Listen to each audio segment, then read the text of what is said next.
Okay everyone, so I've decided to go and change the bulb on the driver's side. Now that's because I've done the passenger side and I thought, why don't I get two just to match it? So the first thing that I'm doing is I've used this just to unclip here to slide this piece out of the connector. Now some of the YouTube videos will say to remove all this. I'm going to see if I can try and replace it without removing the air intake box, just purely so I can try and get into there. So look, wish me luck and I'll post how we get on. So with a little bit of tenacity I have managed to turn this anti-clockwise to release. Now you can see the ballast there and then we can change the bulb. Let me zoom in, come on, there we go. So I'm just going to rotate that and then it will unlock, like we've seen on the other side, to go ahead and change this bulb. Put the fingers in, twist, one turn anti-clockwise. There we go, that came released. And now I can see, just like the other side, you've got the silver clips there, which we need to unpin them back so we can go ahead and pull that forward. So there's one done, and then the other one's just a little bit underneath here, which is hard to do on camera, but 3, 2, 1. I'll do it off camera. It's just under there. That's what I'm pulling out. So now we can go ahead and pull this bulb out, like so. So he's maybe been changed at some point. He's different. So that's the other one's a Lucas. This is an Osram. Now this is what I'm replacing it with, which could be the exact same. Fingers crossed.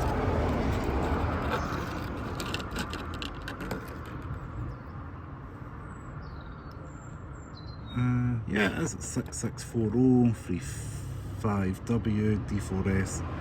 Perfect. So they are exact match. So now it's for me to go ahead and line this up again. You can see we've got the little kind of inserts on the rim here, those grey bits there. Match that up with the spacing in the hole down there. Now this is always hard to do in camera, so it's just kind of match the hole and then slide in. So I'll do that and I'll continue this process. So that is the bulb in, and I've had to put those metal clips in just so it can roll out. So you literally use your finger, push that back in, and now I'm going to be able to go ahead and get the ballast screwed back in, which should hopefully take not too much time and effort. So the ballast there is now secured in. You just turn that clockwise and that went back in. And now I've got the joy of putting this metal kind of cover back on, which there's not super much room on this side to do it. Give me a second to line it back up and I'll show you. Okay, so with the metal plate back in, you want to make sure the bit for the clip is facing towards the headlight itself, and you're going to go ahead and turn that clockwise to seal that back up. It only goes about ½ an inch. Just make sure it's fully tightened. It's a little bit harder because there's less room, but yeah. So that's going to go clockwise like that. Put this clip back in. Now let me turn the light on and see how it looks. There we go. Engines came on there, but yeah, we can see we have the light on there, and we have the other one from the other day.